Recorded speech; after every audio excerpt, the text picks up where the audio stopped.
नमस्कार। आज 4 ডিসেম্বর 2025 বৃহস্পতিবার। আজকে আমি রয়েছি এই মুহূর্তে রাত প্রায় 9:30। আমি রয়েছি কলিকাতা বেনিয়াটোলা সাধারণ হরিসভা গৃহে।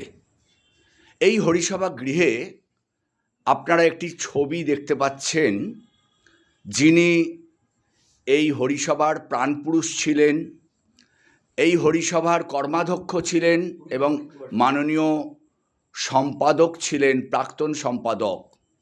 আজ তার 20তম মৃত্যুবার্ষিকীতে আমরা ভারাক্রান্ত। আমাদের মনে পড়ে সেই মুখখানি, সবসময় হাসি মুখে যিনি বলতেন, এগিয়ে যাও তোমরা, আমি আছি তোমাদের পেছনে সমস্ত কাজে। দর্শকবৃন্দ, আগে প্রথমে আমরা ঠাকুর ঈশ্বর দর্শন করে নিই, হরিসভা গৃহ। এরপরে একদম দেখতে পাচ্ছি, যাকে দেখতে পাচ্ছি আমার ফটোর পেছনে কালো জামা পরে দাঁড়িয়ে রয়েছে, এই কার্তিক নাগের প্রথম পুত্র, অর্থাৎ জ্যেষ্ঠ পুত্র, আর অভিজিৎ নাগ। এবং কার্তিকদার ঠিক ফটোর নিচে যে বসে রয়েছে, তিনি হচ্ছেন কার্তিকদার কনিষ্ঠ পুত্রের পুত্রবধূ রাখি নাগ। অর্থাৎ দেখতেই পাচ্ছেন আমাদের এইখানকার যিনি প্রতিষ্ঠাতা, তিনিও কিন্তু ছিলেন নাগবংশীয়, অর্থাৎ প্রয়াত রাসবিহারী নাগ ছকুবাবু। তাঁদেরই বংশধর, তাদেরই বংশ পরম্পরায় আমরা দেখি 4 পুরুষ তারা এখানে এসেছেন। আজকে কার্তিক চন্দ্র নাগের তার 20তম মৃত্যুবার্ষিকীতে শ্রদ্ধাঞ্জলি জ্ঞাপন এই অনুষ্ঠানে কিছুক্ষণ আগেই এই হরিসভার ভক্তবৃন্দ তারা 1 মিনিট নীরবতা পালন করেছেন এবং সেটি অনুষ্ঠানটি সম্পূর্ণরূপে পরিচালনা করেছেন বর্তমান সম্পাদক আমার প্রিয় সাগরনাথ দাঁ। আর এই মুহূর্তে রাখি এসেছে এবং একটি সোনার টিপ আমাদের গোপালের উদ্দেশ্যে দান করেছে, এক্ষুনি পড়াবে, আমি সেই ভিডিওটা দেখাবো। এবং এদের বংশ পরম্পরা, এদের যে কার্তিকদার নামে একটা প্রস্তর ফলক, এই কার্তিকদার বংশ থেকে যাকে বলে যারা দিয়েছে, হ্যাঁ, আমরা তাতে কারা কারা রয়েছে তাদের নাম আমরা দেখাবো। হ্যাঁ, এবং আমি একটু সাগরদাকে ডাকছি, যে বর্তমান সম্পাদক প্রাক্তন সম্পাদকের হাত থেকে দায়িত্বভার গ্রহণ করেছিলেন, তিনি একটু কিছু বলুন। আমার ভাতৃপ্রতিম প্রদীপ দা আপনাদের সবিস্তারে বললেন।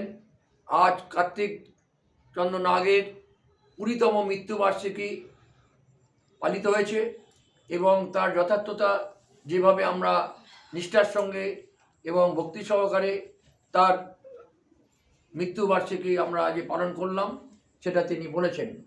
আমি এ সম্বন্ধে বলে রাখি যে তার এবং তার এখনও পর্যন্ত তিনি চলে যাওয়ার পরও তার পরিবারের যারা আছেন এখনও আমাদের সাথে তারা আছেন এবং তাদের বদান্যতাও খুবই উল্লেখযোগ্য।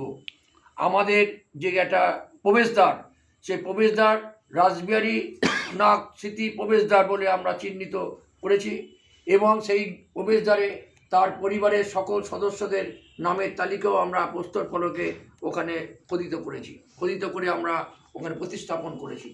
সেটা আমরা প্রদীপ দেখাবে বাইরে গিয়ে।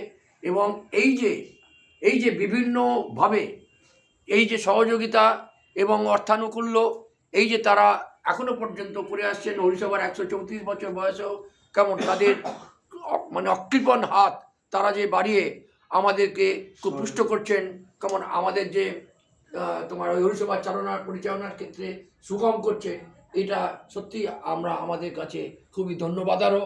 এবং তাদেরকে আমরা তার পরিবারকে এবং তার সদস্যদের আমরা কৃতজ্ঞতা জানাচ্ছি। তার জন্য আমরা চিরকৃতজ্ঞ থাকব হরিসভার সমস্ত সদস্যবৃন্দ যতদিন হরিসভা বাঁচবে এবং তার বংশধরদের আমরা স্মরণে রাখবো। এই কথাই আমি আপনাদের জানাচ্ছি। মুখটা তো অন্ধকার হচ্ছে, মশলা দেবে।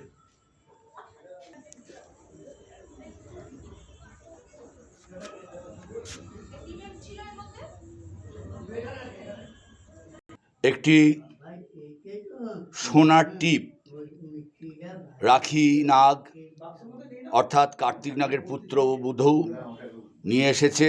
আজকে শুভ দিন, পূর্ণিমা, 4ঠা ডিসেম্বর।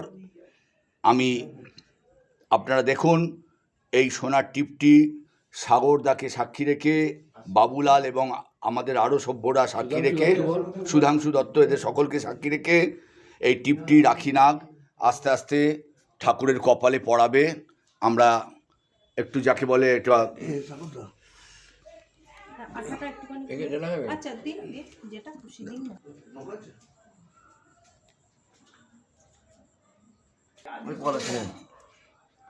রাখির হাত দিয়ে আজকের এই শুভ দিন আসতে একটু শুভ দিনে রাখির হাত দিয়ে স্বর্ণটিপ গোপালের আমাদের গোবিন্দর কপালে পড়াচ্ছে। এবং এখানে অনেকেই উপস্থিত রয়েছেন হরিসভা গৃহে। এই মুহূর্তে ঘড়ির কাঁটা বলছে প্রায় 9:30, 9:35।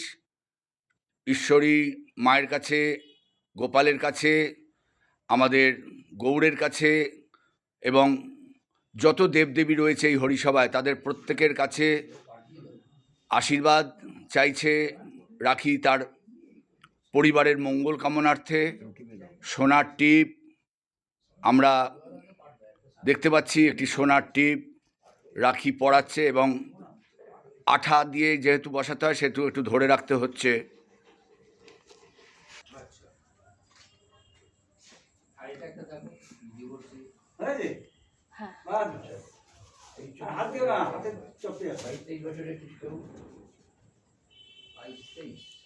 শঙ্খ আছে হুম, একটু দিন বাঁচিয়ে দিন।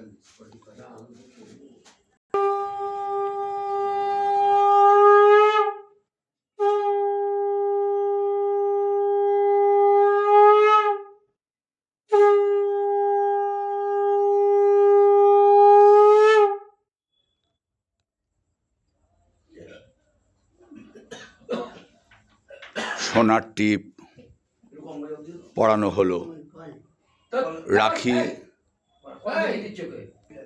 রাখি নাগের হাত দিয়ে রাখির আনা সোনার টিপ পরানো সম্পন্ন হলো। এবং পরবর্তী আমাদের যে আগামী পূর্ণিমা আসবে, রাধারানীকেও পরানো হবে, রাখি কথা দিয়ে গেল।